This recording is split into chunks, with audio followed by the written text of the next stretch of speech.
I have the fonts I want now. Now what I want is a background for my meme. And I'm not going to be doing anything too clever. So I'm just going to be doing a Velociraptor meme. But you can use whatever stock meme background you want, or even, something that's not stock if you want to be creative about it. So let me look for Velociraptor in Google. And I'm going to go to images and I'm going to look for a stock background here. So this is basically what I want, but I think it's probably pretty low resolution. Let me take a look at that. Actually, that's not too bad. So open image in new tab. Let's see what we have. Yeah, actually, this is pretty good. Okay, so it's got some text on it though, which I'm going to get rid of. So let me save this image as downloads Velociraptor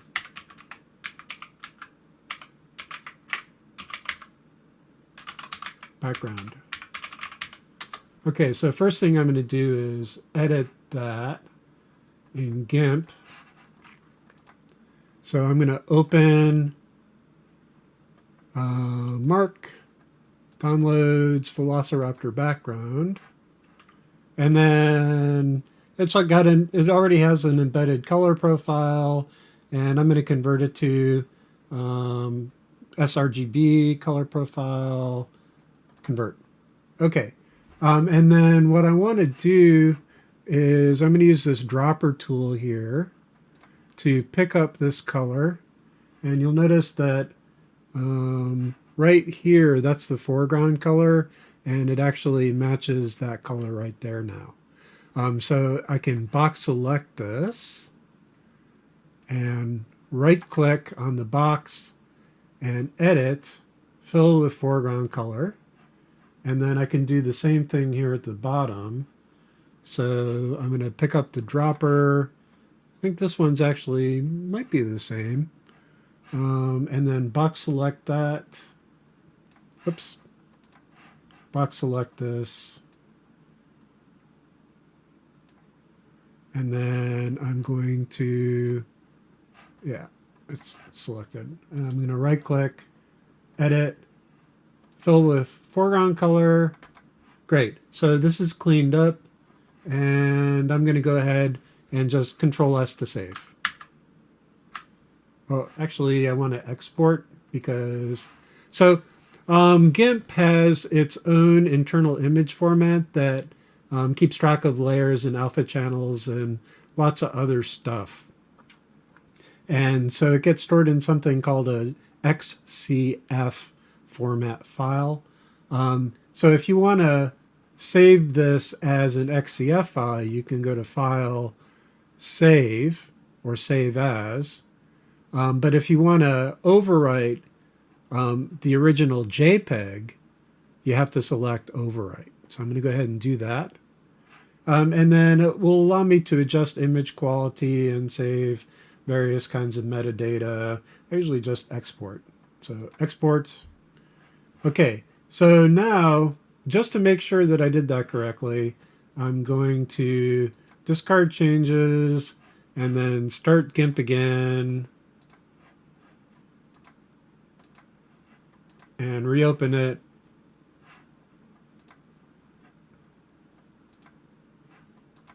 And hopefully, yes, it does not have any text on it. Good. Okay. So I'm going to go ahead and save this as, so this is going to be my Velociraptor meme, and it's got the XCF extension. So this is going to be, let's call it, phylomeme.xcf. So that's so that I don't accidentally overwrite my stock background with the meme that I'm developing.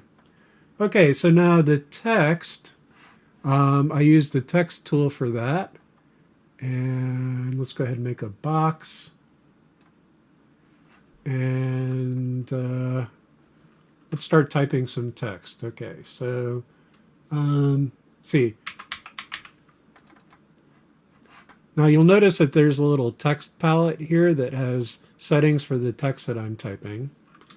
And then this is probably way too big and it doesn't have the font that I want and some other stuff. So let me start typing anyhow. So want, oh, actually the foreground color is matches the background color here too. So we don't want that. Let's go ahead. I want white text on transparent background. So let's go ahead and try, yeah, white text. Okay.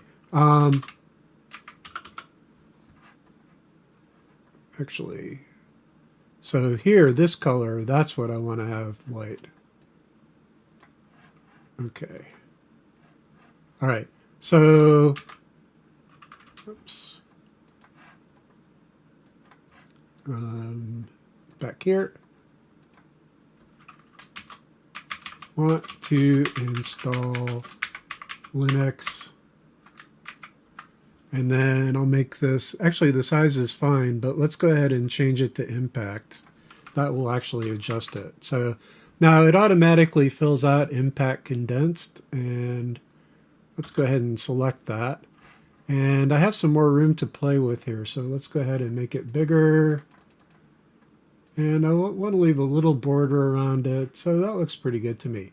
So want to install Linux, and then now if you look at layers here, you'll see there's the Velociraptor background layer, and on top of that, there's something called a floating layer. So this thing here, that's floating over the layer.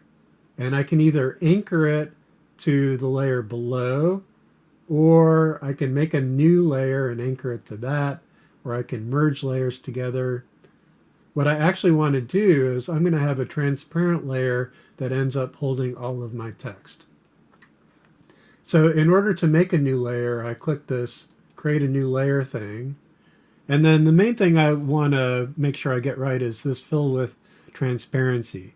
So I can make an all transparent layer, which is completely see-through, or I can fill the whole layer with white, or with the foreground color, with a background color, with a pattern. This time I just want it to be completely transparent. And I want this layer to actually be right above this Velociraptor background. So I'm going to move it down one. And then this piece of text here, I'm going to anchor onto or merge onto my transparent layer. So to do that, I'm going to right click on that and say layer merge down. Okay, so now I only have one layer and it's got my text on it. And if I hide it, it goes away and so on. All right, so that was the first piece of text. And then the second piece of text, I'm going to go ahead and say, so want to install Linux, need Linux to make installer. And then I'm going to make this smaller so that it all fits here. Okay, and then I want to adjust the positioning, so I'm going to go for this move thing here. And once again, this is a floating layer, so I can drag this around without affecting anything else on the page. You see, here's the layer with the first piece of text on it. This thing's floating on top of it. So now when I get it where I want it, I'm going to go ahead and right-click and say Layer Merge Down. So now both pieces of text are on the same layer. Okay, so I could stop now, but I want to make this look a little fancier. And what I want to do is put sort of like a black blur behind the white text to make it pop a little bit more. So I want to make a black blur that's shaped like these letters are, but a little bit bigger. So I'm going to start by making a copy of this layer by using this layer copy tool. And then this one, I'm going to be editing. So let's turn off. This one is now invisible, so I can see what I'm doing on this one. I'm going to right click on the layer. Actually, I'm going to do it here. Now, here's something interesting. So like, watch what gets selected. If I click right on this S here, there's a pixel there. And so this layer is selected. But if I click here, the pixel is transparent. And so it actually, I believe, selects this Velociraptor background here. Yeah. So I click on that and I drag it. It drags the whole Velociraptor background. Control Z to undo. But if I click on this, which has a pixel, that moves the whole layer around. So you need to know where you're clicking and make sure that you actually click on a pixel in the right layer. Okay, so I have the white text. First thing I want to do is make it black. So I'm going to go to colors and I'm going to invert. And then there's a couple of ways of doing this, but I think what I want to do ultimately is I'm going to put a little blur on this. So if you go to filters, there's a bunch of different blurs. I'm going to use something called a Gaussian blur, which is just a smooth blur. And it's not going to be very big. So you see it's already a little blurry. And if I increase this, it's a little more blurry. So let's do about that much.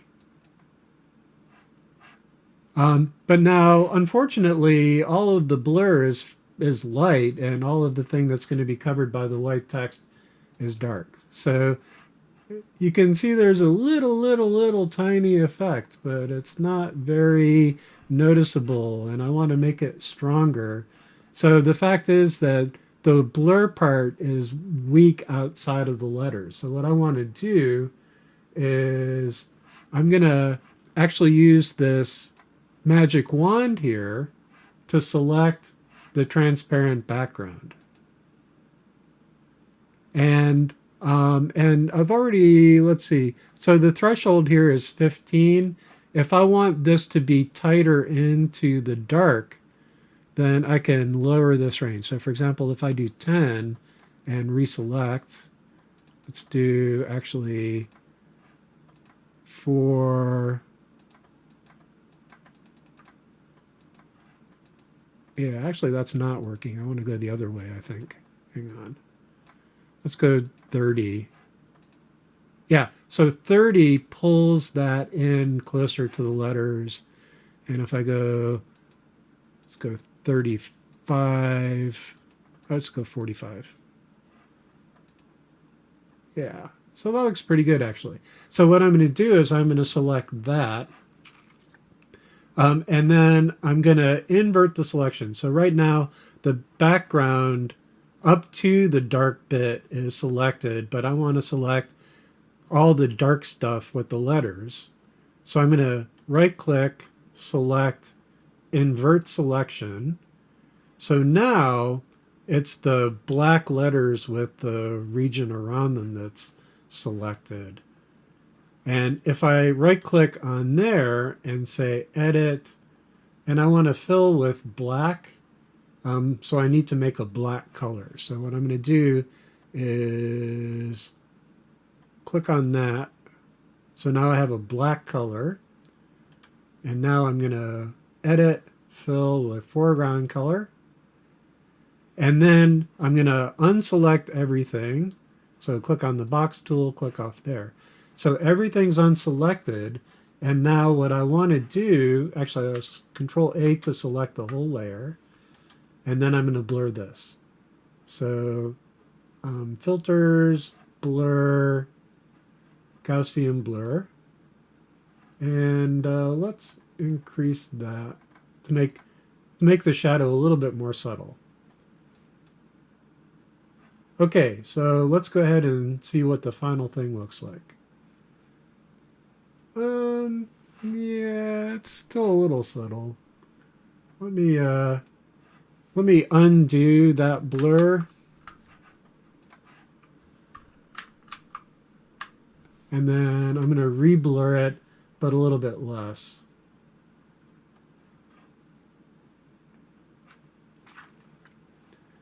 Let's just do 1.5 this time. No, I want a little bit more. Control Z to undo. Oops.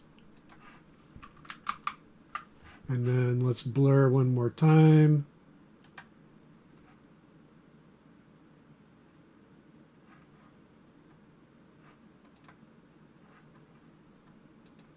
Let's do 2.5. Okay. That's not too bad. I think what I wanted to do, though, was probably not pull quite so tight up against the letters. So let's do that one more time. I'm going to go ahead and hide this one more time, and then undo, undo, undo, undo.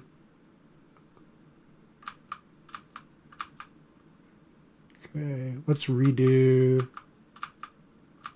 Let's pull it up to there. Okay, so invert selection. So now I have the area around the letter selected, and I'm going to edit fill, and then I'm going to deselect everything. Actually, Control A to select, and then we're going to filter, blur, Gaussian blur, and let's do 3.5. Okay.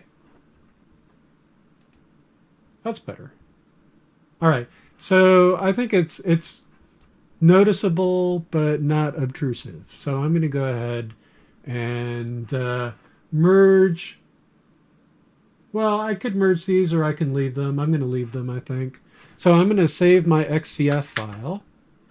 And then I'm going to do file export as, let's call it phylomeme.png. That's pretty good. In my downloads folder. Actually, let's go. I'm going to go to my home folder and I'm going to create a folder called memes. And then I'm going to save it here. And then for PNG, I have all of these little things, but I'm just going to take the default. Okay, and let's see how it looks in a browser. So let me go ahead and actually, oh, I need my files here.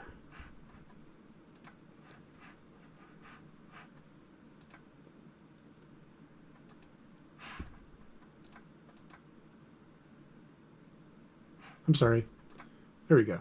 All right. So here's my files. Here's my memes folder. I'm going to drag and drop this into the browser. And here's what my meme looks like. Okay, so that's your assignment for this week, is to go ahead and locate a good background for a meme, add some nice text to it with a drop shadow. I think actually I don't really like the positioning here. I want to move this down or trim it. Let me actually do that now that I'm noticing. So what I want to do is I'm going to use this crop tool here, and I'm just going to box over the part that I want,